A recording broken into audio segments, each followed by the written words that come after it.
What's going on, ladies and gentlemen? Massive COD Gaming, and Call of Duty just released a new update that nerfs the meta weapons, fixes some issues and more. And anytime if you guys enjoyed this video, make sure to see for the like button. For the Call of Duty, make sure to subscribe, turn on notification bell and join notification squad. Without further ado, let's go right into it. First of all, let's start off with the global changes. The global changes simply means that these changes happen across the game, so Warzone, multiplayer and zombies. We have the stability and performance. They addressed an issue experienced by some players that caused items previously unlocked to become unavailable to equip. Of course, that is terrible because you've unlocked an attachment or weapon or something and they tell you can't even use it because you haven't unlocked it yet, which makes no sense. But luckily that has been fixed now. Then we move on to the weapons and attachments. For the Ram 7 assault rifle, the Speedway V5 short barrel attachment is now available to equip in the gunsmith. We move on to the equipment, the Breacher drone, improved impact detection to prevent inflicting more explosive damage to players than intended. And finally, for the global changes, we have the customization, the Crimson Fade and Carbon Fade laser attachment skins, which of course only available via the pre-order of the Vault Edition, will no longer appear as default skins when equipped to shotguns. Players who purchase the GGEZ Weapon Vault bundle will now be able to use customizations on the Hound Eye integrated optic attachment.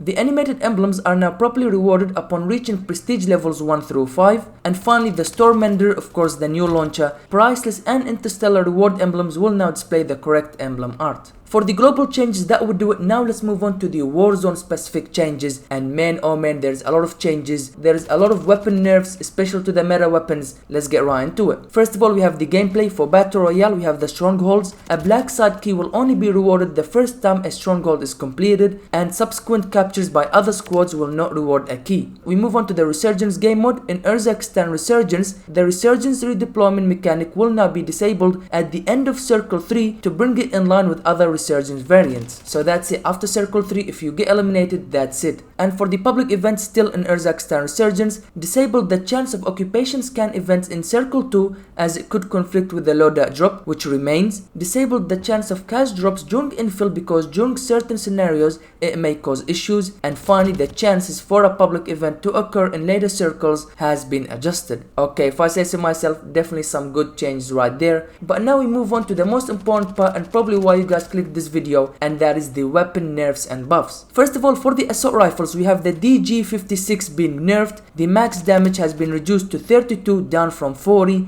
and for the FR 5.56 the max damage has been reduced to 35 down from 43. I'm not gonna lie to you guys, those are some big nerfs. Both weapons, the max damage has been reduced by 8 points. What? Then we have the battle rifles. The BAS-P has finally been nerfed. If you guys have been playing Warzone, you know the BAS-P was the meta of Warzone 3 and now it has been unfortunately nerfed. Max damage reduced to 35 down from 39, and the minimum damage reduced to 25 down from 27. Next up we have the handguns, the Core 45 Akimbo attachment. The max damage has been reduced to 30 down from 45. What? There is a 15 point reduction in max damage. What on earth? Also for the Renetti, if you use it as Akimbo, the max damage has been reduced to 22 down from 33, and the headshot multiplier reduced to 1.2 down from 1.4. We move on to the marksman rifles. We have the DM56, the max damage reduced to 41 down from 50, and the minimum damage reduced to 37 down from 39. We have the KVD Enforcer, the headshot multiplier reduced to 1.8 down from 2.2. For the MTZ Interceptor, the headshot multiplier reduced to 1.5 down from 2. And finally, for the marksman rifles, we have the tier. If you use it as Akimbo, the max damage reduced to 70 down from 120. Next up we have the shotgun, specifically the Haymaker shotgun. The max damage reduced to 36 down from 52. And finally, for the weapon nerfs, the submachine guns, the Fennec 45, the max damage reduced to 22 down from 25. Headshot multiplier reduced to 1.25 down from 1.35. And finally, the lower torso multiplier reduced to 1 down from 1.1. Okay, I'm not gonna lie to you guys, those are some big weapon nerfs. I mean, they haven't reduced it by 1 or 2 points, no, we're talking about 8-9 points. What on earth? I mean, for the Haymaker shotgun they reduced it by 16 points from 52 to 36. That is absolutely